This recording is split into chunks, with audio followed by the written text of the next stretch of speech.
지난주에 나눴던 것처럼 요셉은 자신의 정체를 밝히고 서로 목을 끌어안고 우는 장면이 나왔습니다. 이제 그 후에 형제들은 집에 돌아가서 요셉이 애굽의 총리가 되었다는 사실을 아버지에게 전하죠. 그리고 요셉이 아버지 야곱과 온 가족을 부양할 것이니 애굽에 내려와 살라는 이야기도 함께 전했을 것입니다. 그 이야기를 들은 야곱의 반응이 어땠을까요? 내 아들 요셉이 살아있다니 내가 죽기 전에 가서 그 요셉을 만나겠다. 그 요셉을 보겠다라고 말을 합니다. 그래서 오늘 말씀과 같이 요셉이 모든 소유를 이끌고 자신이 살던 땅에서 떠났다고 말하고 있죠. 그런데 요셉이 가장 먼저 도착한 곳은 어디였나요? 애굽이 아니라 브엘세바였습니다. 거기서 야곱은 하나님께 제사를 드립니다. 하나님께 제사 드리는 일을 야곱이 이미 출발했음에도 불구하고 잊지 않았다는 거죠. 그렇다는 것은 애굽으로 떠나기로 결정했음에도 불구하고 그 최종 결정은 자신이 아니라 하나님께 있었다는 것을 우리가 볼 수 있는 것입니다. 요셉이 살아있다는 것도 기쁜 소식이고 야곱과 가족들 전부를 부양하겠다는 것도 기쁜 소식입니다. 그렇기 때문에 먹을 것이 하나 없는 그 가나안을 떠나 애굽 땅으로 갈 이유는 이미 충분했다는 거죠. 그런데도 야곱은 어떻게 하나요? 하나님을 구하고 하나님께 물었다는 거죠. 왜 그랬을까요? 야곱이 있던 가나안은 하나님께서 명하신 자리였기 때문에 그렇습니다. 이미 가족들을 다 챙기고 짐을 다 쌌어도 하나님께서 가지 말라 하시면 가서는 안 된다는 것을 야곱이 알고 있었다는 거죠. 여러분, 우리도 살아가다 보면 어떤 중요한 길목을 만날 때가 있습니다. 어떤 중요한 선택을 해야 될 때가 있죠. 그때 어떻게 하나요? 하나님께 기도합니다. 그래서 가야 하는지 말아야 하는지, 이쪽인지 저쪽인지를 물어봅니다. 그런데 그때마다 명확한 응답을 우리가 받게 될까요? 그렇지 못한 경우가 더 많습니다. 가야 하는지 말아야 하는지, 이쪽인지 저쪽인지 말씀하시지 않는 것만 같습니다. 그래서 어떻게 될까요? 점점점 하나님께 구하지 않게 됩니다. 하나님께 왜 구해야 하는지, 어떻게 구해야 하는지를 모르게 된다는 거죠. 그래서 어떤 것을 시작하는 것도 어떤 것을 그만두는 것도 내 상황에서, 내 경험에서, 내 생각에서 결정하게 되지 하나님께 구하지 않고 하나님께 찾지 않는다는 거죠. 그런데 도움이 필요할 것 같으면 어떤가요? 그때는 하나님을 찾기 시작합니다. 그래서 어떤 학교에 합격하게 해달라, 어떤 회사에 가게 해달라고 구하고 기도하지만 어느 곳으로 가야 하는지, 왜 가야 하는지는 정작 기도하지 않는다는 거죠. 왜 그러는 것일까요? 내가 하나님을 믿는다고 말하지만, 하나님이 나의 주님이라고 하지만 정작 내 삶을 이끄는 것은 하나님이 아니라 내 자신이기 때문에 그렇습니다. 그래서 하나님은 마치 나의 조력자인 것처럼, 나를 도와주시는 분인 것처럼 그렇게 생각할 뿐이지 나를 인도하시고 이끄시는 분이라는 것에 대한 인정과 이해가 없기 때문에 그렇다는 거죠. 여러분, 우리 입장에서는 조금 더 좋은 학교를 가고 조금 더 좋은 회사에 가는 것이 큰 차이가 날 수가 있습니다. 그런데 살다 보면 어떤가요? 거기서 거기라는 거죠. 엄청난 차이가 있지 않는 이상 그렇게 차이가 나지 않습니다. 그렇다면 내가 이곳이나 저곳을 가는 게 하나님께 중요한 일일까요? 아닐까요? 그렇게 중요한 일이 아니라는 것입니다. 왜냐하면 하나님은 내 학교나 내 직장에 관심이 있는 것이 아니라 나에게 관심이 있으시기 때문에 그렇습니다. 내 학교나 내 직장을 사랑하시는 것이 아니라 나를 사랑하시기 때문에 그렇습니다. 그렇다면 내가 어떤 학교를 가든 어떤 직장을 가든 그게 중요한 것이 아니라 내가 하나님과 어떤 관계를 맺고 살아가며 내게 허락하신 삶을 하나님 안에서 어떻게 살아가는지가 더 중요하다는 거죠. 그래서 이 회사를 갈까요? 말까요? 결혼을 할까요? 말까요? 혹은 집은 살까요? 말까요? 여러분, 이런 부분은 오히려 자신의 상황과 형편에 맞춰서 하면 되는 것이고, 여러분, 우리가 구해야 되는 내용은 따로 있다는 거죠. 그럼 무엇을 구해야 될까요? 하나님, 이 회사를 가야 하는 이유가 무엇이고, 내가 하나님의 사람으로서 거기서 어떻게 살아야 할지를 기도하는 것이 더 중요하다는 것입니다. 대학을 가게 된다면 대학이라는 4년 혹은 2년의 과정과 시간을 통해 내가 어떻게 하나님 안에서 준비되어야 하는지를 기도하는 것이 중요한 거죠. 결혼을 하게 되었을 때 두 사람의 행복만을 위해서 기도하는 게 아니라 하나님, 우리가 이루는 이 가정을 통해서 하나님께 어떻게 영광 돌릴 수 있는지를 기도해야 되죠. 집을 사든 차를 사든 혹은 반대로 집을 팔든 차를 팔든 그것을 통해서 어떻게 하나님의 나라를 세워갈 수 있는지에 대해서 기도하는 것이 더 우선이라는 것입니다. 근데 여러분, 그런 기도가 나타내는 게 무엇일까요? 내가 정말 하나님을 주님으로 여기고 살아가고 있는지, 내 삶이 하나님의 안에 있는 것을 인정하고 고백하고 있는지가 담겨 있는 것입니다. 내가 아무리 하나님이라고 부르고 하나님이 내 삶의 주인이라고 수없이 말을 한다고 해도 여러분, 우리가 하나님을 찾지 않고 하나님을 내 삶을 이끄시고 인도하시는 분이심을 기억하지 않으면 여러분, 하나님은 내 삶을 도우시는 비서나 조수처럼 될 수밖에 없다는 것입니다. 여러분, 우리의 믿음은 실제가 되어야 됩니다.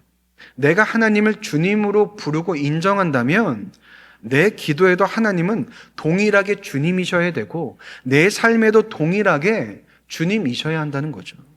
그래서 내가 무엇을 선택하고 결정해야 하는 상황이라면 먼저 선택하고 결정하는 일이 있을 수 있을지라도 최종 선택은, 그 모든 주권은 내가 아니라 하나님께 있음을 인정해야 한다는 거죠.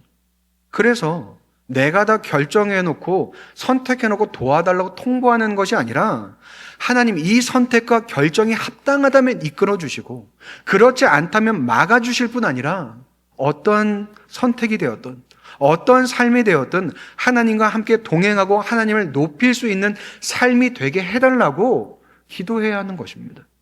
그런데 이러한 기도를 어려워하죠. 왜 어려울까요?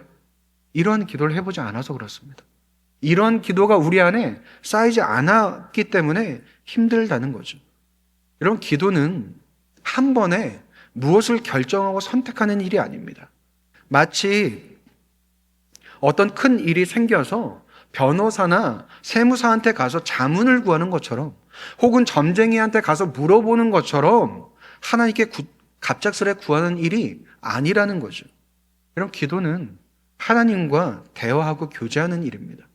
평소에 하나님을 나의 주님으로 고백하고 대화하고 교제하면서 하나님의 인도하심을 구하고 하나님을 높이고 경배하는 삶을 구하는 것을 계속해 오는 가운데 그 하나님의 뜻과 방향을 결정할 수 있는 일이라는 거죠. 여러분, 그래서 하나님의 뜻은 질문과 답으로 아는 게 아니라 관계와 사귐으로 안다고 말했습니다. 한번 기도하고 구했다고 되는 것이 아니라 계속된 기도를 통해 하나님과의 깊은 관계를 맺고 사귐을 갖는 데서 하나님의 뜻을 발견할 수 있다는 거죠. 그럼 어차피 이제껏 기도 안 했으니까 지금 해봤자 소용없는 것일까요? 그렇지 않습니다. 오히려 내가 기도해야 할 일이 생기면 그 기도 한 번으로 끝나는 게 아니라 그것을 통해서 기도하고 하나님을 구하는 일이 시작되면 된다는 거죠. 여러분, 시작이 없다면 변화도 없고 결과도 없는 건 당연한 일이죠. 그러나 시작한다면 변화가 있을 수밖에 없고 결과도 있을 수밖에 없다는 것입니다. 그렇다면 우리는 우리의 기도 제목을 통해서 응답만을 구하는 것이 아니라 하나님을 구하고 찾는 그 기도가 우리 안에 있어야 한다는 거죠. 브엘세바에서 제사를 드리고 나서 하나님을 구한 야곱에게 어떤 일이 일어나나요? 우리 3절, 4절 말씀 함께 읽어볼까요? 시작. 하나님이 이르시되 나는 하나님이라 내 아버지의 하나님이니 애굽으로 내려가기를 두려워하지 말라. 내가 거기서 너로 큰 민족을 이루게 하리라. 내가 너와 함께 애굽으로 내려가겠고 반드시 너를 인도하여 다시 올라올 것이며 요셉이 그의 손으로 내 눈을 감기리라 하셨더라. 하나님께서 자신을 나타내시죠. 나는 하나님이며 내 하나님이라고 말씀하십니다. 왜 너의 하나님이라고 말씀하지 않으시고 야곱의 아버지인 이삭의 하나님이라고 말씀하실까요? 야곱의 아버지 이삭은 기근으로 인해 애굽 땅으로 가려고 했을 때 하나님께서 애굽으로 내려가지 말라고 말씀하셨습니다. 야곱이 그 사실을 기억하고 있었을 것입니다. 그렇기 때문에 이삭에게는 애굽에 내려가지 말라고 하셨던 하나님께서 이제 야곱에게는 애굽에 내려가라 말씀하기 위한 그 의미가 담겼기에 하나님께서는 내 아버지의 하나님이다 라고 말씀하신 것으로 보입니다. 그런데 그 뒤에 하신 말씀이 무엇인가요? 너와 함께 애굽에 내려가겠다는 걸 말씀하셨고 반드시 너를 인도하여 올라올 것이라 말씀하십니다. 무슨 말인가요? 내가 너와 함께 하시겠다는 말씀이죠. 이삭과 함께 하셨던 하나님이실 뿐 아니라 지금도 여전히 너와 함께 하시는 너의 하나님이심을 하나님께서 말씀하시는 거죠. 여러분, 너의 하나님이라는 것이 어떤 의미를 가질까요? 내가 너를 지었으며 내가 너를 지키며 내가 너를 책임지며 내가 너를 구원한 내가 너를 사랑하는 너의 하나님이라고 말씀하시는 것입니다. 너와의 관계 속에 있는 하나님이라 말씀하신다는 거죠.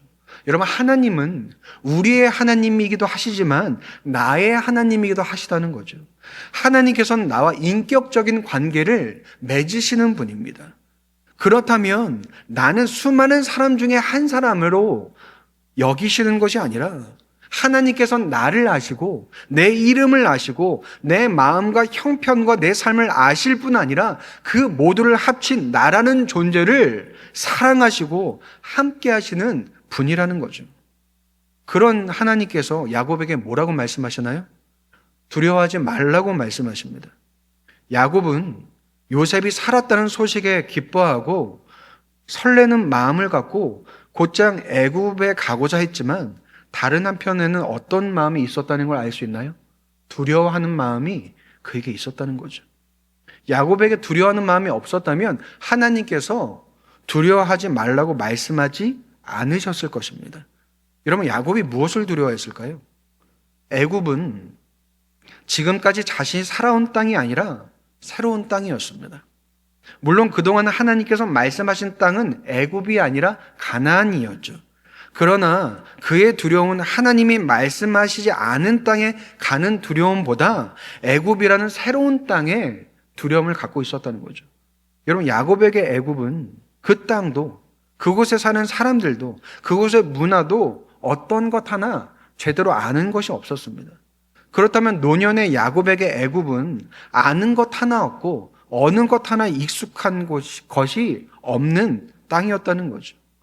여러분, 우리도 새로운 것을 좋아하기도 하지만 다른 한편으로는 불편해하고 힘들어합니다. 그 이유는 무슨 일이 일어날지 모르기 때문에 그렇습니다. 내가 거기서 내가 해왔던 방식과 경험이 통하지 않을 수 있다는 것을 우리가 알기 때문에 그렇죠.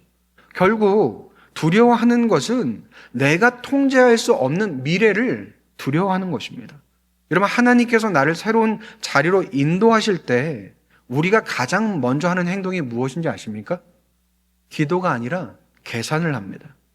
하나님의 뜻보다 내가 그것을 감당할 수 있는지, 나한테 어렵지는 않을지, 나한테는 힘들지는 않을지, 나에게 안전한지를, 그리고 내가 통제할 수 있는지를 먼저 따져보죠. 그것을 따져보는 이유가 무엇일까요? 내가 의지할 것이 있나? 내가 붙잡을 것이 있나? 그래서 조금이라도 내가 덜 힘들 수 있나를 찾아보는 거죠. 그런데 하나님께서는 무엇을 의지할 수 있느냐가 아니라 누가 너와 함께 하느냐를 말씀하시죠. 하나님께서는 야곱에게 내가 너와 함께 내려가고 내가 너를 함께 올라올 수 있게 하겠다고 말씀하시죠. 그렇기 때문에 여러분, 우리가 두려워하지 않을 이유는 하나님께서 두려워하지 말라는 그 표현 때문이 아니라 내가 전혀 알지 못하는 환경과 상황 속에서도 나와 함께 하시는 하나님으로 인해 두려워하지 않을 수 있는 것입니다. 여러분, 내가 익숙한 자리, 내가 편안한 자리는 과연 안전할까요? 여러분, 그 자리도 하나님께서 지키시지 않으시면 여러분 더 어렵고 더 힘든 일이 닥쳐올 수 있는 자리입니다. 여러분, 그뿐 아니라 하나님께서 야곱에게 또 뭐라고 말씀하시나요? 거기서 너로 큰 민족을 이루겠다 말씀하시죠. 무슨 말일까요? 하나님께서 나를 책임지시며 나를 통해 크신 하나님의 뜻을 이루겠다고 말씀하시는 것입니다. 단순히 나를 사랑하는 것으로 끝나는 것이 아니라 나를 책임지시며 이끄시며 영광스러운 그 삶으로 나아가게 하시겠다는 거죠. 여러분, 하나님 사랑은 소꿉장난 같은 사랑이 아닙니다. 누군가를 사랑하고 누군가의 인생을 책임진다는 건 결코 가벼운 일이 될 수도 없고 쉬운 일이 될 수 없죠. 모든 것이 사랑이지만 사랑만으로 되지 않을 때도 있습니다. 여러분, 내가 누군가를 책임질 때 사랑만으로 온전히 책임질 수 있을까요? 그의 마음과 감정을 다 받아주고 위로해 주는 것만으로 가능할까요? 그렇지 못하죠. 우리가 자녀를 키울 때 사랑으로만 키우면 어떻게 되나요? 사랑으로만 다 오냐 받아주면 어떻게 되나요? 하나님께서도 나를 사랑하시고 위로하시지만 나의 모든 것을 다 받아주시진 않습니다. 모든 생활이 형통하게만 두시지도 않으시죠. 그러나 그 모든 이유는 어디에 있나요? 날 사랑하심에 있다는 거죠. 나를 사랑하기 위해서 때로는 사랑하지 않는 것 같은 행동이 필요하기도 하다는 거죠. 사랑하기 위해서 힘든 것을 해야 하는 때도 있다는 거죠. 그렇다면 하나님께서 야곱을 어디에서 어디로 옮기시나요? 가나안에서 애굽으로 옮기십니다. 익숙한 곳에서 익숙하지 않은 곳으로, 편한 곳에서 불편한 곳으로 가게 하시죠. 그렇다고 그것이 사람이 죽는 곳인가요? 그렇지 않습니다. 요셉이 가족을 봉양하겠다고 한 곳입니다. 오히려 여전히 남은 대흉년 속에서 먹을 것이 없던 야곱의 가족들이 살 수 있는 곳입니다. 하나님께서는 그곳으로 야곱을 인도하시죠. 그런데 그것을 통해 어떻게 일하시나요? 야곱을 따라서 70명의 사람들이 애굽으로 이주합니다. 그 70명이 시간이 지나면서 어떻게 되나요? 출애굽기에 이스라엘의 자손이 애굽 온 땅에 가득하게 되었다고 말을 하고 있습니다. 하나님께서 내가 너로 큰 민족을 이루시겠다는 그 약속과 뜻을 야곱을 통해서, 그의 가족을 통해서 이루어 가신다는 거죠. 그래서 그들이 애굽에서 나오는 구원의 역사를 이루어 가시고 그 이스라엘 통해 예수 그리스도가 이 땅에 오시고 온 땅의 복음의 은혜를 누리는 데까지 연결되게 하시고 그 은혜가 지금 나에게까지 흘러 하나님이 나의 하나님이 되시며 내가 하나님의 자녀가 되는 삶을 살아갈 수 있게 이루신다는 거죠. 그렇다면 하나님께서는 오늘 말씀을 통해서 야곱에게만 말씀하시는 것이 아니라 나에게도 말씀하시는 것입니다. 하나님께서 이끄시는 곳으로, 하나님께서 함께 하시며 하나님의 뜻을 이루는 곳으로 나오라 말씀하신다는 거죠. 여러분, 그곳은 지역이 아닐 수도 있습니다. 지금 내게 익숙하고 편안한 삶에서 하나님께서 이끄시는 삶으로, 하나님께서 함께 하시는 삶으로, 하나님의 뜻을 이루는 삶으로 나아가야 한다는 거죠. 여러분, 겉으로는 아무런 차이가 없을 수도 있습니다. 여전히 같은 일을 하고 같은 일과를 보내고 같은 사람을 만날 수 있습니다. 또 누군가는 정말로 다른 일로 혹은 다른 일과로 다른 사람들을 만나야 할 수도 있습니다. 그러나 중요한 것은 무엇인가요? 그 모든 중심은 내가 아니라 하나님이 되어야 한다는 거죠. 내 삶이 나에게 있는 것이 아니라 하나님께 있어야 한다는 겁니다. 그럼 이런 질문이 생기죠. 내 인생인데 왜 내가 아니라 하나님께 드려야 하는지, 내 인생을 내 마음대로 아니라 왜 하나님의 뜻대로 살아야 하는지 도무지 이해가 안 될 수도 있습니다. 세상 사람들이 우리를 보면 제정신이 아니라고 말할 수도 있죠.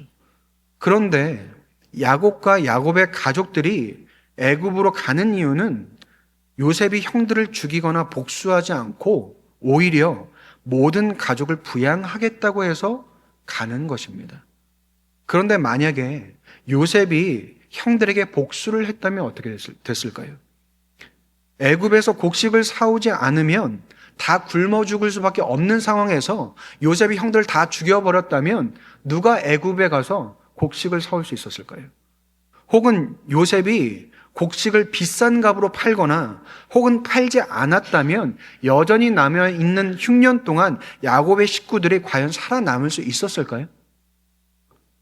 요셉이 애굽에 내려와 살라고 말한 것은 가족들에게 위해를 가하지 않고 가족들을 봉양하기 위해서였지만, 여러분, 하나님께서는 요셉을 통해 야곱과 그의 가족들을 기아로부터 구원하셨다는 거죠. 여러분, 하나님께서 우리를 이끄시는 곳은 때론 불편하고 힘들고 어려운 자리일 수 있습니다. 그런데 그곳에 무엇이 있을까요? 여러분, 하나님의 구원이 있습니다. 하나님의 생명이 그 자리에 있다는 거죠.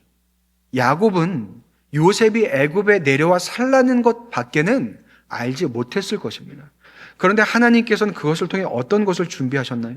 이스라엘이라는 민족을 이루시고 그들을 출애굽하게 하시고 그것을 통해 예수 그리스도를 준비하시고 그 구원이 우리에게 닿게 하셨다는 것입니다. 그리고 그것을 통해 구원과 생명을 우리에게 허락하셨다는 거죠. 결국 내가 하나님 뜻대로 살아야 하는 이유는 나를 살리시며 책임지시는 은혜가 그 안에 있기 때문이라는 거죠. 그래서 다윗이 시편 23편에서 고백하는 내용이 무엇인가요? 1절에서 3절에서 이렇게 되어 있습니다. 여호와는 나의 목자시니 내게 부족함이 없으리로다. 그가 나를 푸른 풀밭에 누이시며 쉴만한 물가로 인도하시는도다. 내 영혼을 소생시키고 자기 이름을 위하여 의의 길로 인도하시는도다. 하나님께서 나를 인도하신다고 말하고 있습니다. 나를 살리시고 나를 쉴만한 곳으로, 의로운 곳으로 인도하고 계심을 고백하고 있는 것입니다. 그뿐 아니라 4절에 뭐라고 말하나요? 내가 사망의 음침한 골짜기로 다닐지라도 해를 두려워하지 않을 것은 주께서 나와 함께 하심이라. 주의 지팡이와 막대기가 나를 안위하시나이다 라고 말합니다.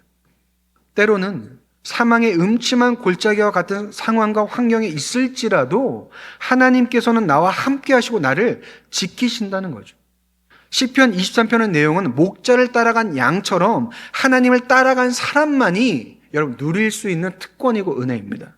물론 우리의 인생에도 이런 은혜를 베풀어 주시지만 여러분, 하나님의 인도하심을 따라 살지 않으면 어떤 것이 은혜고 어디가 쉴 곳이고 어디가 골짜기인지를 알지를 못합니다. 어떤 것이 나를 지키시는 것인지, 어떤 것을 두려워하지 말아야 하는 것인지를 정확히 알지 못합니다. 여러분, 추상적으로 하나님이 나를 사랑하시고 나와 함께 하신다를 알 뿐이지 그것이 내 삶에 실제 작용한다는 것을 알지 못한다는 거죠. 왜 그런가요? 여러분, 하나님을 모르는데, 하나님의 이끄심을 모르는데 어떻게 하나님의 은혜는 알고 하나님의 보호는 알 수 있을까요? 그렇다면 여러분, 우리는 하나님께서 부르시고 이끄시는 그 자리에 가야 하는 것입니다. 물론 그 자리가 세상적으로 좋아 보이지 않을 수도 있고 힘든 자리일 수도 있습니다. 그러나 가야 하는 이유는 하나님께서 나를 부르셨기 때문에, 나를 이끄셨기 때문에, 나를 책임지시기 때문에, 그곳에 생명이 있기 때문에 가야 한다는 거죠. 여러분, 야곱과 요셉은 애굽 안에 있는 고센이라는 지역에서 상봉하게 됩니다. 야곱이 요셉에게 네가 지금까지 살아왔고 너의 얼굴을 보았으니 내가 지금 죽어도 좋다고 말을 합니다. 그리고서 요셉이 아버지와 형제들이 이 땅에 온 것을 바로에게 말하러 갈 것이라고 이야기합니다. 그러면서 요셉이 말하는 게 무엇이냐면, 만약 바로가 우리 가족들을 불러서 직업이 무엇이냐고 묻거든 목축하는 자들이라고 소개하라고 알려줍니다. 애굽 사람은 목축을 가증하게 여기니까 가족들이 아마 이곳 고센 땅에 살게 될 것이라고 이야기해 줍니다. 그 말은 요셉이 애굽의 총리였음에도 불구하고 애굽 중심지에 거주하게 된 것이 아니라 애굽 외곽 지역인 고센 땅에 가게 됐다는 것을 의미합니다. 물론 굶주림으로부터 벗어난 것은 감사하지만 더 높은 자리, 더 화려한 자리가 아니라 오히려 애굽 사람들이 가증히 여기고 애굽 사람들로부터 떨어진 그 자리에 가게 되었다는 거죠. 만약 가족 중에 하나가 애국까지 불러서 살게 됐는데 사람들이 거들떠보지 않는 땅에 우리를 살라고 한 것이냐고 말한다면 여러분 어떤 생각이 들겠습니까? 염치 없다는 생각이 들지 않을까요? 배은망덕하다고 생각이 들지 않을까요? 먹을 것이 없는 그 땅에서, 굶어 죽어가는 그 땅에서 이제는 살게 해줬고 책임을 져줬는데 좋은 곳이 아니라서 불평할 수는 없는 일이라는 거죠. 그런데 그것보다 중요한 것은 그 땅에서 그들이 보아야 할 것이 무엇이냐는 거죠. 그들이 사는 땅을 보아야 될까요? 아니면 자신을 불러들인 요셉을 보아야 될까요? 아니면 하나님을 보아야 될까요? 하나님을 보아야 한다는 거죠. 높은 자리냐 낮은 자리냐, 쉬운 자리냐 어려운 자리냐가 아니라 나를 이끄신 하나님을 찾고 구하고 보아야 한다는 거죠. 왜 그런가요? 내가 아니라 나를 이끄신 하나님께서 일하시는 자리이기 때문에 그렇습니다. 여러분, 양을 키우고 염소를 키우는 일은 누가 해야 될까요? 야곱과 그의 가족들이 해야 됩니다. 그러나 거기서 이스라엘을 민족이 되게 하시고 애굽으로부터 건져내시고 구속사가 이루어지게 하시는 일은 누가 하시나요? 하나님이 하신다는 거죠. 내가 알지 못하는 크고 놀라운 일을 하나님께서 하신다는 거죠. 그렇다면 우리는 하나님께서 이끄신 그 자리에 가서 하나님을 구하며 하나님께서 맡기신 그 자리를 감당할 때에 하나님께서 내 삶을 통해서 하나님의 놀라운 일을 이뤄내신다는 것입니다. 비록 세상적으로는 작아 보일 수 있습니다. 멋져 보이지 않을 수 있고 훌륭해 보이지 않을 수도 있습니다. 때로는 너무나 고생스럽고 힘들어 보일 수도 있습니다. 그런데 바로 거기서 세상이 알지 못하는 큰 일을 하나님께서는 행하신다는 거죠. 여러분, 우리 교회가 그렇지 않습니까? 시골 마을 귀퉁이에 논이랑 붙어있는 작은 교회입니다. 시내도 아니고 외곽도 아닌 곳에 우리 교회는 위치해 있습니다. 그런데 이 작은 교회를 통해서 하나님께서 어떻게 일하시나요? 물론 우리가 섬기는 여러 가지 일들이 있긴 하지만 하나님께서 놀랍게 우리 안에 일하고 계십니다. 하나님께서 우리를 변화시켜 가신다는 거죠. 얼마 전에 성도님 한 분을 만났는데 설교를 열심히 듣지만 아직 다 이해가 안 된다고 말씀을 해주시더라고요. 그런데 설교를 들을 때 눈물 날 때가 있다는 것입니다. 설교 내용을 알고 눈물이 나는 것도 어려운 일이지만 설교 내용을 모르는데 눈물이 나는 건 더 어려운 일 아닐까요? 여러분, 눈물이 나는 이유가 무엇일까요? 한 주간 너무 고생스러워서 혹은 서글퍼서 혹은 속상해서 눈물이 날까요? 하나님께서 내 마음을 어루만져 주셔서 하나님께서 나를 안아주셔서 눈물이 나는 게 아닐까요? 여러분, 나라 중에 가장 작은 이스라엘을 들어쓰신 하나님이시라면 분명히 나를 통해서도 역사하실 하나님이 분명하시다는 거죠.